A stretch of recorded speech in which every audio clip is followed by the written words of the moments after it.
Saat itu di bulan Oktober tahun 2010, di suatu pagi, kulangkahkan kakiku meninggalkan anak di kampung halamanku untuk menuju ke sebuah penampungan PJTKI yang berada di kota Surabaya untuk menjalani proses keberangkatanku ke negara Hong Kong sebagai tenaga kerja wanita di sana.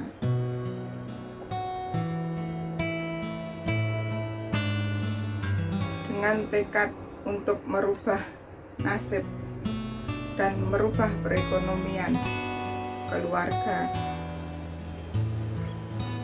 dan kedua anakku, karena aku adalah seorang janda dan mempunyai 2 orang anak. Jadi aku harus bekerja keras sendirian untuk mencukupi kebutuhan kedua anakku yang masih kecil-kecil dan masih sekolah.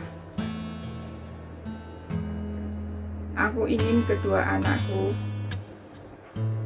hidupnya tercukupi seperti anak-anak yang lainnya, bisa beli baju baru, bisa beli jajan, dan punya uang saku di saat dia berangkat sekolah. Sesampainya di penampungan, aku pun mengikuti proses dan prosedur yang dijalankan oleh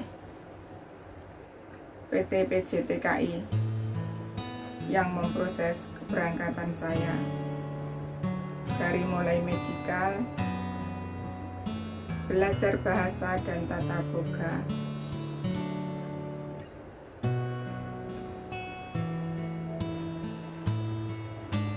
karena aku sudah ada majikan di Hong Kong. Jadi aku tidak lama berada di penampungan itu.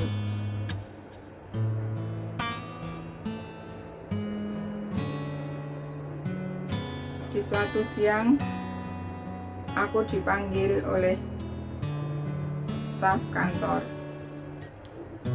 Dia menyuruhku untuk menghadap ke staf bagian pemberangkatan negara Hong Kong.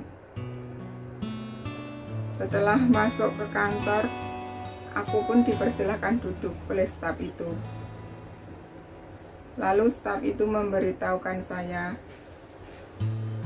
bahwa visa saya sudah turun dan saya harus bersiap-siap untuk pemberangkatan saya. Aku pun sangat bahagia mendengarkan itu, karena aku akhirnya berangkat juga ke negara Hong Kong. Setelah keluar dari kantor, banyak teman-teman yang menungguku, menunggu kabar dariku. Ada apakah gerangan aku dipanggil ke kantor. Lalu, ku jelaskan pada teman-temanku di PT itu kalau visaku sudah turun. Mereka merasa senang dan gembira, tapi sebagian ada yang merasa sedih. Mungkin dikarenakan dia sudah terlalu lama menunggu di PT dan belum diberangkatkan juga. Aku pun juga turut prihatin dengan teman-teman di sana. Di suatu pagi, pukul 4 pagi aku sudah selesai bersiap-siap, dan aku pun berpamitan kepada teman-teman di sana. Teman-temanku di sana ada yang mengucapkan selamat pada saya, dan ada juga yang menangis memeluk saya.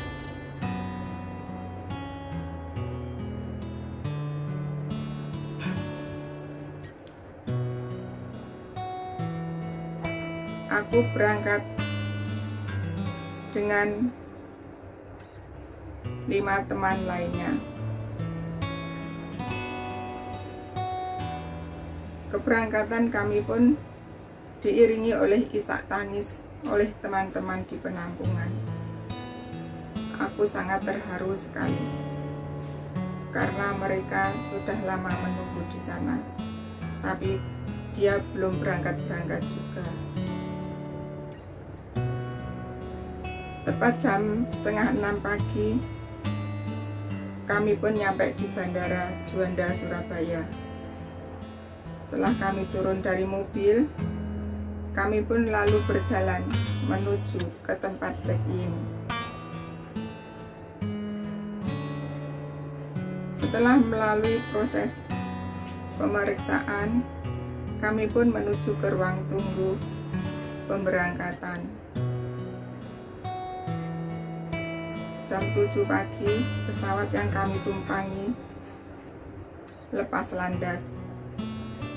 Dan jam 1:30 siang waktu Hong Kong, aku pun menginjakkan kaki untuk pertama kalinya di negara Hong Kong.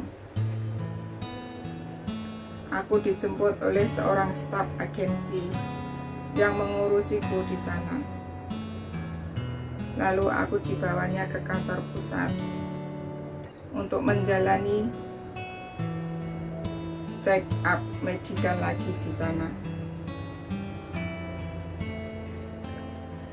Dan sore harinya aku diantarkan ke rumah majikan tempat aku bekerja. Dan hari itu juga aku menginjakkan kaki pertama kali di tempat rumah majikanku bekerja. Alhamdulillah, majikanku sangat baik. Akan tetapi tidak semuanya baik, karena majikanku sangat pelit soal makanan. Di pagi hari, aku dikasih 1 potong roti untuk sarapan, dan untuk makan siang aku disisakan nasi putih 5 sendok dan sayuran kurang lebih 5 potong. Itulah menu makan siangku setiap hari. Dan untuk makan malam pun juga seperti itu. Akan tetapi aku tidak putus asa. Aku terus bersemangat untuk menjalani hari-hariku.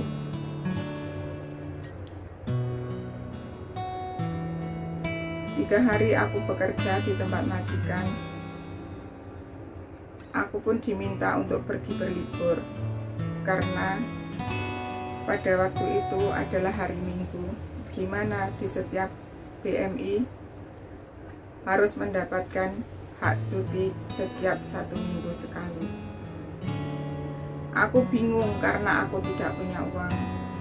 Lalu majikanku bertanya padaku, apakah kamu punya uang? Aku pun menjawabnya tidak, karena aku tidak punya uang sama sekali. Lalu majikanku memberiku uang $50 untuk bekalku di hari itu.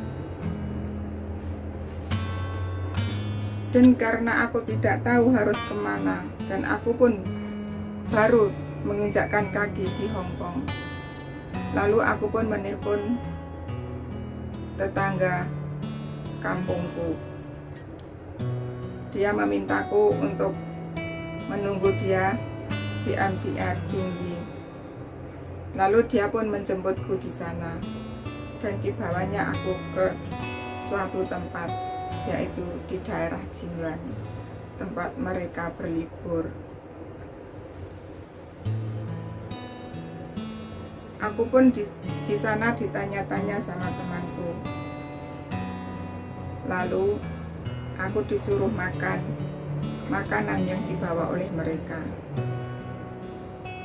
Sore harinya waktu pulang, teman-temanku memberiku uang kepadaku untuk ongkos libur di minggu selanjutnya.